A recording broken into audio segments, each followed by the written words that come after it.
So the sister basically emails in and mentions that she has been experiencing some jinn activity at night in the early hours of the morning when she is trying to sleep. And she mentions that this is occurring on a daily basis. Every day she comes and gets raped by this figure.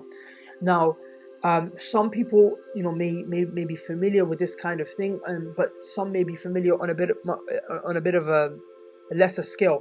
There's something that people call sleep paralysis, which is when you're sleeping at night and you kind of, you can't move, you can't control anything or whatever have you. That's usually when a jinn comes and it kind of, it messes with you at night. And that's something that a lot of people have experienced, probably at least at one point in their life. Some people, they experience it more commonly than others, and for some people it's quite a consistent problem and reoccurring problem that happens. Now, this is that kind of a problem, okay?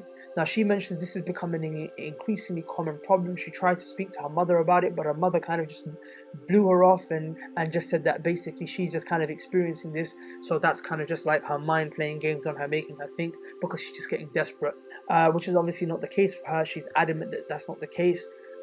She's actually feeling this, and she wakes up in the morning.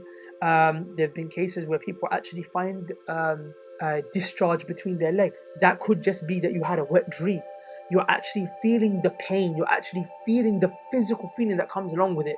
Sometimes that can happen in a dream, and then you wake up with the physical bruising and the physical kind of thing.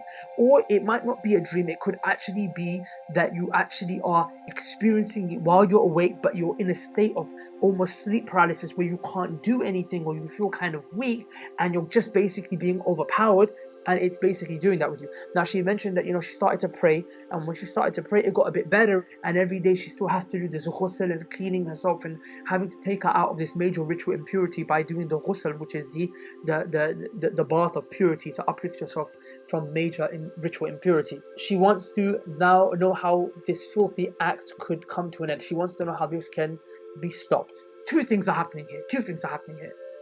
Number one, you're disobeying Allah, so the protection of Allah subhanahu wa ta'ala is not as strong for you as it would be for someone who's obeying Allah.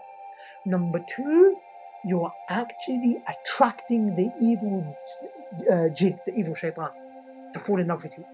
Some points of how you can overcome this, sleep paralysis, these night attacks. The first thing is that you must remove from your house anything that attracts the shaitan. So what attracts shaitan? If sins are happening in your house, music is being played in your house, pictures are put in your house because the angels, they don't come. TV attracts shaitan. TV's got, music, filthy things being shown. It is a thing that attracts shaitan. That's the first thing.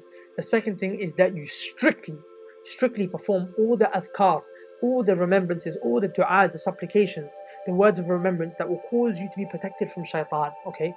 There are those that you read in the morning after Fajr, those that you read after Asr, some stuff that you read after Maghrib, and some stuff that you read before night.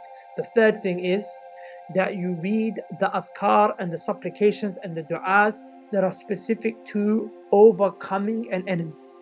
So you read this before sleeping, or suddenly if you wake up at night, you're feeling scared, or if you feel the attack or the attack is taking place, then you read this.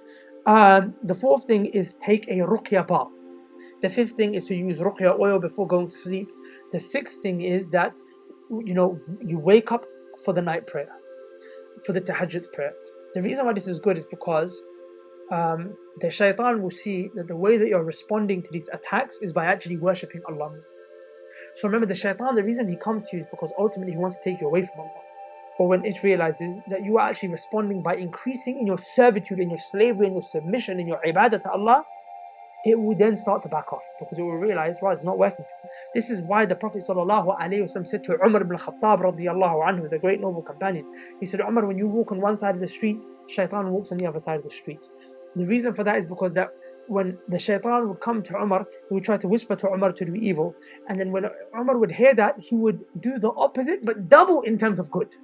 Shaitan would tell him to do wrong, he'd say, no, I'm going to do good, but not only am I going to do it, I'm going to multiply the good that I do. So every time Shaitan would come and whisper, he would see that Umar is responding and actually multiplying in his goodness. So he was like, subhanAllah, this guy is actually getting better the more that I whisper to him. So he walks on the other side of the road. He doesn't come anywhere near to Umar ibn Khattab radiyallahu anhu.